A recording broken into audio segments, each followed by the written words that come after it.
Simsem yağmur yağıvatıdı vatandaşım bugünkü leksiyalarımız müşahede ahırlaştı. Enlikte bir işe kız gep kılaylı. Yakında Cumhuriyet Halk Cumhuriyeti'nin reisi Xi Jinping Qingdao'da 1957 yılı Qingdao'da milli hizmet yığını açkandık. Bu katim Qingdao'da sendin ülkesinin Qingdao şehrinde Şanghay Hemkarlık Teşkilatı. Bunun köçme manisi Orta Asya'da ve müstemlike Uyguristan'da Uygur milletçilerine Uygur müstakilçilerine, Uygur inkılapçılarına karşı Orta Asya'da Birleşken Devletlerinin Teşkilatı, Şanghay Hemkarlık Teşkilatı'nın yığınlaştı. Delmişindaq peytli sendindin kozgaldı 30 milyon kişilik karamaşini şoförlerinin namayışı. Del şundaq vaxtı mesela 6. ayının 10. günü kozgaldı namayış, 6. ayının 13. günü Singapur'da Amerika Koşmuş Ştatlarının prezidenti Trump efendi bilen Çavuşen'in rəhbəri Kim Jong-un söhbete başlandı. Cungu'da del şundaq vaxtı namayış başlandı.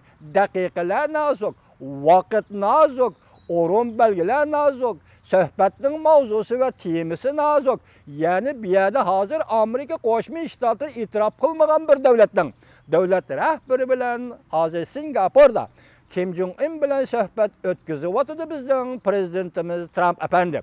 Bu söhbet başta ettik. Şarkı Şimali Asya, belki Bütkül Asya, gepimizde çın turumuz bu tasavvurumuzdan kelivatkan hukum ve logikalık yakan mentekilik fikir ki Azər Şarkı Şimali Asya vaziyetinin özgürüşü, Cungunun işki vaziyetiga qandaq təsir görürsüdür.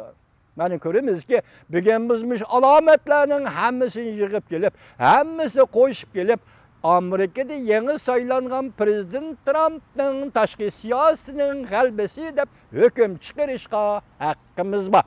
Amerika Koşmuş Ştatlarının Prezident Trump'ın bir yıl, 2 yıllık, 1,5 yıllık siyasi faaliyeti ve taşqi siyaset faaliyetinin qalbesi dep hüküm çıkarışqa hakkımız var. Hürmetlik vatandaşım, şundak bir peyte Reis Xi Jinping siz bugün Moşu yığını yani Qingdao yığınıga Prezident Vladimir Putin'ni teklif kıldınız. Hiç kandak bir vaqt oxşamaydigan bir ahvalda bir gayri işni elip çıktınız. Mesela Prezident Vladimir Putin'e altın medal, Cungunun dostluk devlet medalını tünci kıtım tahsis kılıp ve bu tünci kıtım tahsis kılıngan altın devlet dostluk medalını altından yasalgan devletlik dostluk medalini Prezident Trump'ni keçirinler vatandaşlar. Prezident Vladimir Putin'nin boynuga esip koydunuz. Azı Singapur'da söhbet getip oturdum. Siz del şunun ülgetip Qingdao yığınını açtınız.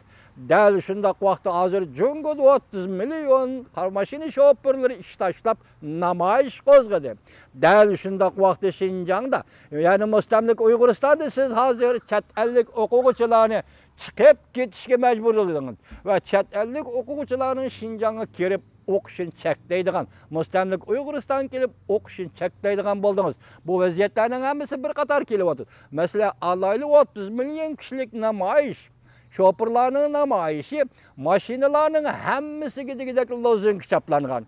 Bu lozunka may benzin bahası örlep gitti. Turmuşumuz usallaştı, bizde sever takat ahırlaştı. Çekiği yetti. Bizden çekildiğin yolumuz kalmadı. Bizim yaşaş hukukumuz kanı. Biz yaşayışımız gerek. Yaşayışımızda imkaniyet kalmadı. Ahırkı tavlangan şu arnın yokalson Kompartiya dep tavlar işe Cungu an'anesi de Namayış partlısa, Cungu an'anesi de İnkılap partlısa, Cungu milleti Hanzum milletinin örpü adeti ve adetine yarışa nimide hıyanetçi emeldarlığa karıştırır.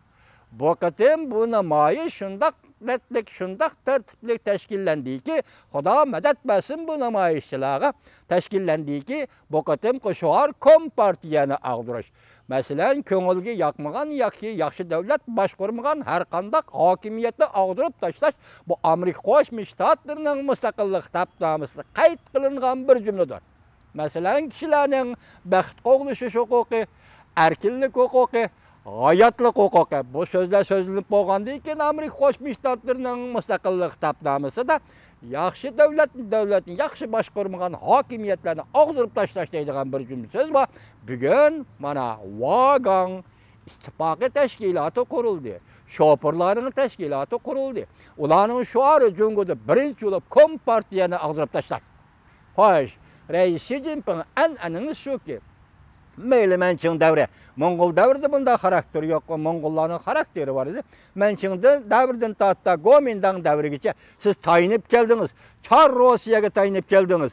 Meyli Xinjiangda hokimiyat beşi to'g'an Yanzing Shin mustamlika Uyg'uristonda meyli Shin desek, hammasi shu vaqtga Çar Rossiyaga, Stalin Rossiyasiga tayandı. Shuning bilan mustabid militarizmlik hakimiyetini Xinjiang mustamlika Uyg'uristonni saqlab keldi. Shundaqli o militaristlarla emas, masalan Jiang Zemin hukumati, hatto Manchingning oxirgi hukumati.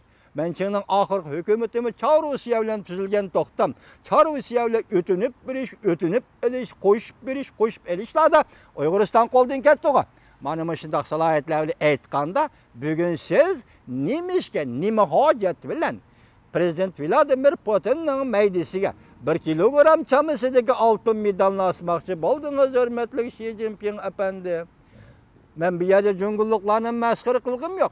Bugungi 30 million kishilik namoyish bilan tabriklayman Jungo xalqi.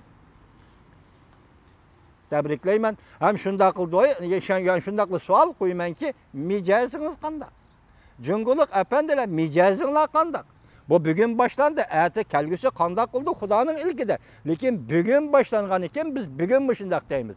Oxirgi talabimiz, fikrimiz shuki, Reis Xi Jinping apandi 1 million kishilik Uyg'urlarni yig'ib olish lagerini bekor qiling.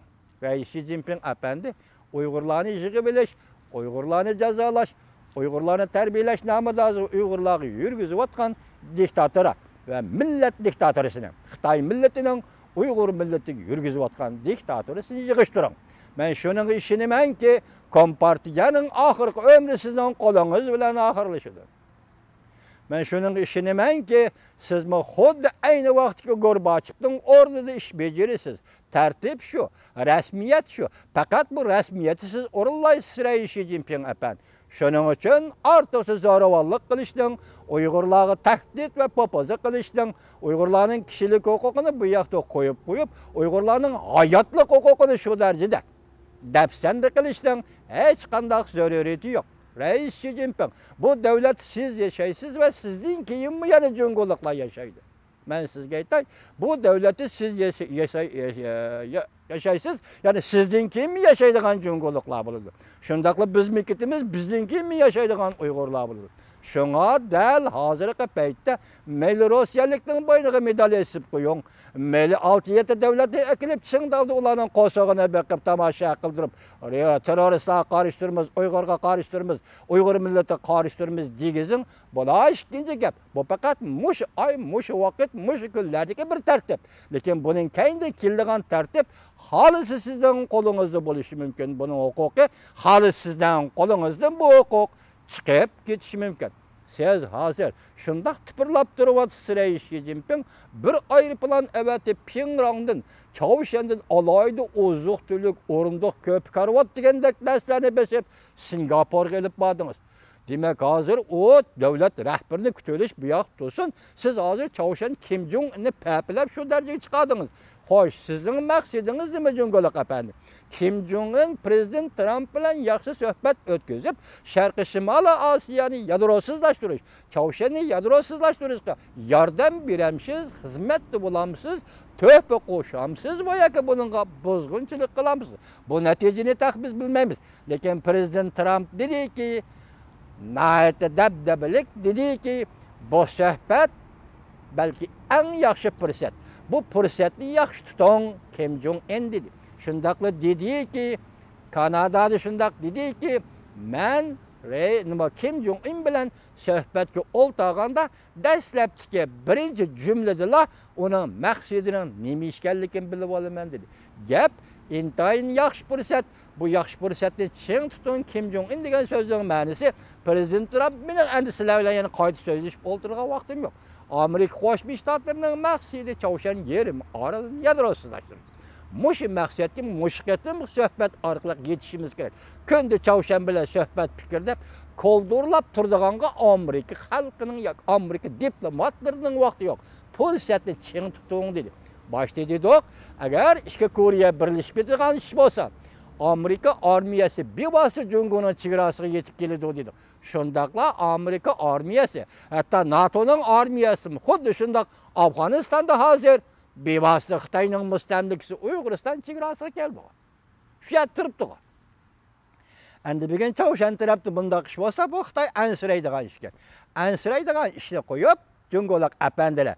Endilikda sizlar Koreya nima, Chavshan nima yaxshi yo'lga yetaklab, o'zinglarni yaxshi yo'lga minib, jahonning taqozosi, dunyoning kutgani umidi va arzusi bo'yicha Chavshan yarim orolida tegishlikni ishga oshirish, Chavshan yarim orolni yadrosizlashtirish va shuningdan keyinla Chavshan masalasi yadro masalasi bo'lgandan keyinla 1940-yillardan 45-yilgacha Sharqi Shimoliy Osiyoda davr surgan dunyo vaziyatining shu vaqtdagi Iroq, Sharq siyosatimi o'zining shu vaqtdagi natijalariga va o'zining shu vaqtdagi xato ishlagan siyosatlariga qaytadan qarab chiqadigan vaqt ham yetib keldi. Jungolar apandilar va sizlarga muvaffaqiyat tilaymiz.